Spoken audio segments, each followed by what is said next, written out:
Hey guys, it's Tiny Tom Logan back with another video for you, and today we're going to be taking a look at the APNX V1. Now I have the black and white model here, but there is an all white model and an all black model. Also you can get different fronts as well, so you can get a version with a wood front, you can get a version with a plastic front, and the prices are all different, so I'll pop that up for you to have a look. One of the things I do want to say straight from the get-go though is it doesn't come with fans. They have sent me some of their APNX FP1 fans, which I have used in the case. Now, they are very aggressively priced on overclockers. I think they work out about £6 each. So very cheap.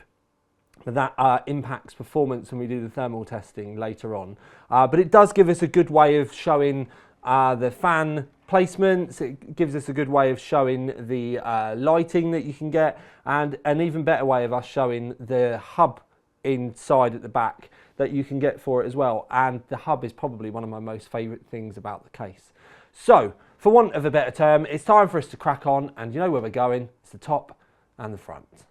So, front and top. Power switch, you can see the little ring around it. Reset switch behind, a bit smaller. 2 A's, USB-C combined headphone and microphone port. We remove the top panel. It's metal on top and then plastic underneath with some meshing. It's not removable though, you're literally just going to have to hoover it to clean it off. Now with the top fans, there is an infographic which shows you clearances within the case, but it also depends on whether you have the motherboard up or down, which I'll show you in more detail later. Now I've been struggling to find this as a separate image for me to be able to share with you. If I do manage to find it, I'll edit it in when I do the video edit. But effectively you can see 360 rad front, 360 rad top, 360 rad bottom, and then all of the breakdowns in between. So hopefully I'll be able to find it and we can cover that in more depth later. If you're wondering why I've just got one 120 in the roof, because of the config with the test setup, which we use on all the cases. And we only use a CPU cooler so that we can actually test the cases thermally with more accuracy. The single rear and single top actually favour the setup best. If I put an extra 120 in the roof, it actually worsens performance. So that's something for you to consider at home if you're looking at this and looking at your test rig and thinking, oh, I've got loads in my roof and I've still got an air cooler. Well, it can steal the air, so that is something to think about. Spinning the case around, the side and the front are both removable, and they do just pull off. I do need to pull them all off to do it, but the front panel here is the easiest one with the wood trim. I do wish that I'd been sent the all white model, but this mount for the fans on the inside, there are 2 thumb screws. You can remove that to ease fitting of your fans if you want, but you do not get both of these fronts, but they have sent me the pair just so that I can show you the differences between the two.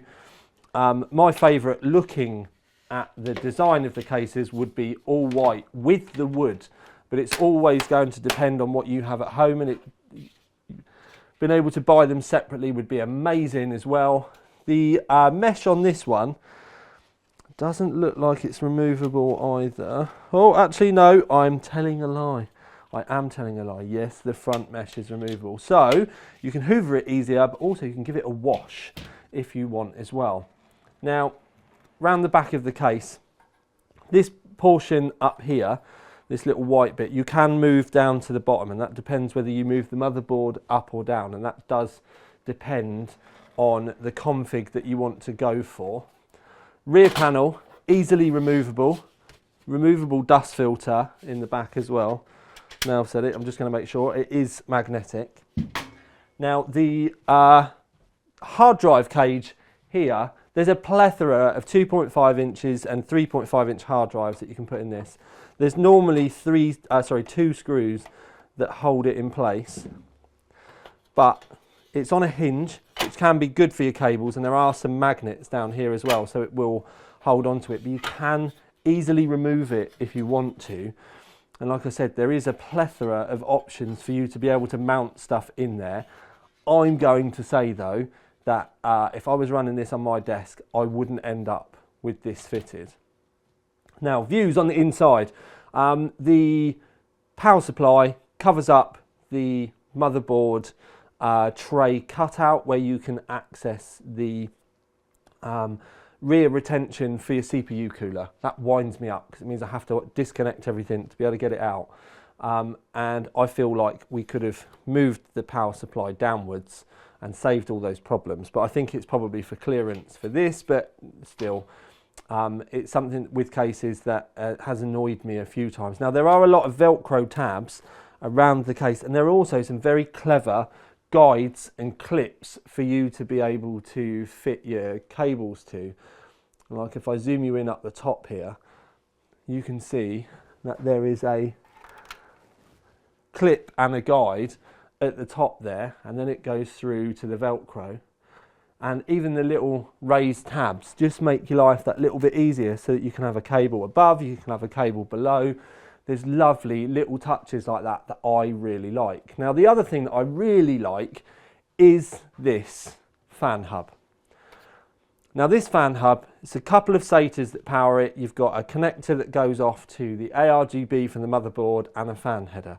But you can control 10 PWM fans and 10 ARGB ports or fans or whatever you want at the same time. So there's 10 of each. This isn't actually available from APNX, and I'm going to say that this is probably one of my favourite things about the case. This is awesome. We very seldomly get decent control like this, which just makes life easy. So please, please, we need this to be able to be sold. It comes with a couple of screws that you can screw into the back of the motherboard tray. It just makes life really easy. This is awesome. So please, for the love of God, get this sold separately. One of the other things I do want to draw your attention to are the grommets over here. Now, there are a pair of them. You can see that there's one there and there's one there, and they do just do the job really well. And the fact that they do the job really well actually draws attention to the fact, for me, I wish they were at the top as well. When you look through from the other side of the case, if you haven't got an AIO in the roof, you can see straight out the back. And when the rear panel's on, there's loads of little dots from the air vents that you can see. It was just something I didn't really like, and it was something I didn't feel that we particularly needed to have had to have. It could have quite easily have been covered up with a decent grille, but that is all for the back. Now, front panel, pull off at the side. There's a reasonable smoke on that panel, a little bit more than I personally prefer. I'm a very clear glass kind of guy. You can remove this side panel as well. There are a couple of screws, and then you have to slide it. You can remove it to aid fitting, or if that's what your design choice is, like, yeah, when you put it together. So in the bottom, there is a single thumb screw, and you can remove the lower fan mount for ease of fitting. So that makes life kind of easy. And then there is a removable dust filter underneath as well, just so that you can keep it nice and clean. Now, as I've said with the grommets, you can see them down the side of the case there. I personally really like the design. They definitely look familiar. I think that is another height kind of inspiration. But the thing that I did say to you about the motherboard tray, if you have a look up here, and we have a look at the screws at the end of the motherboard, you can see that there is another screw hole at the top, and that's because you can move the motherboard standoffs up that section, and it means that you can change the clearance between the bottom and the top of the case, which allows you to either have a better room at the top for your AIO and your cooling, or you can change it so that you have more breathing room around the bottom of the case for your graphics card. Obviously, we can have triple and quad slot graphics cards that might need that little bit of extra room, and it gives you the opportunity to be able to decide. If you're unsure which way that you need to do it, I know it's going to take some time, but build your case, do some thermal runs, very specific thermal runs I might add, and keep an eye on the temperature of your room as well. Then change it around and do the same thing again and see whether you increase or decrease your temps depending on the way that you move it. With the layout of the case that we have it right now, this is the best layout for this config. Obviously we test with an air cooler, and the air cooler has a fixed 9-volt supply for the CPU cooler, and we set the GPU to 60% fan speed. So it's only the changes in the case that we make that can make any difference, and that's something you do need to consider at home if you're going to be trying to work out which is the best way for you to be able to swing. Now, once you have manually set everything, then what we do is we do 1000, 1500 and max fan testing in this. And like I said, the two at the top and back, that's the best for the CPU cooler. We found the middle one and the front one to be the best for the GPU, and then our main or other intake are the 3 at the front. It's a very nice layout. There is also an optional extra of a vertical graphics card mount if you want to get that as well, which is a really nice touch. It's good that it's all going to match and it's all going to be the same kind of theme and branding, and it might help you make your build that bit quicker and easier. Now, when we did the testing with this, in the graphs, I'm not going to say it did badly, but it didn't do massively goodly as well. And I'm going to put that down to the fans that they sent with it, and that they're just not that great. In the reviewer's guide, all of the thermal testing that they did internally was done with Noctua fans, and I think that probably speaks volumes. But having the coloured ones in like this did give us the opportunity to be able to show you that that hub is actually really good and they need to be selling it.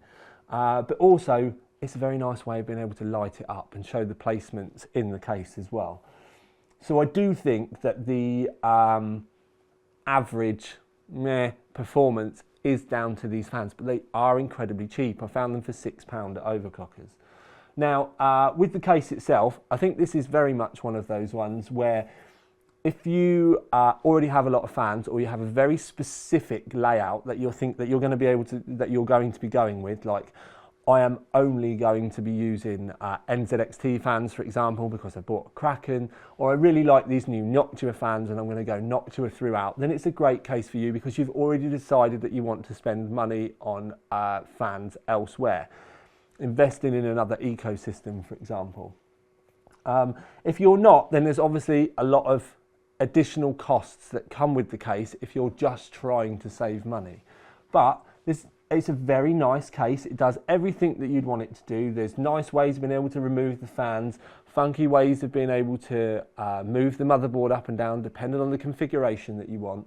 And the highlight is that hub in the back that they've decided that they're not going to sell, which I really hope they do, because I really like that. And it's one of those things where when it first came out of the box, I was like, that's great. And then I realised it was in the reviewer's guide. They're only sending it to the press. I'm actually a bit disappointed for you guys at home about that. Anyway, so we're going to give it the OC3D Approved Award because we do think it's worth going on your shortlist. We do think it's worth your consideration. And it's definitely worth, like I said, it's definitely worth your consideration. Lots of colour choices. Just, you're either going to love it or you're going to hate it, I think. It's going to be one of those ones where you're like, yes, I want it, or no, I really want that. And there's no real reason to not buy it, but at the same time, there's nothing stand out that means it has to go to the top of your list either. So it's all going to come down to personal preference. And if you're wondering, yes, I have got splinters on my bum because I am very much on the fence with this one, because even I've not decided either way whether I absolutely love it or I absolutely hate it. But that in itself can be quite a big compliment if you think about it.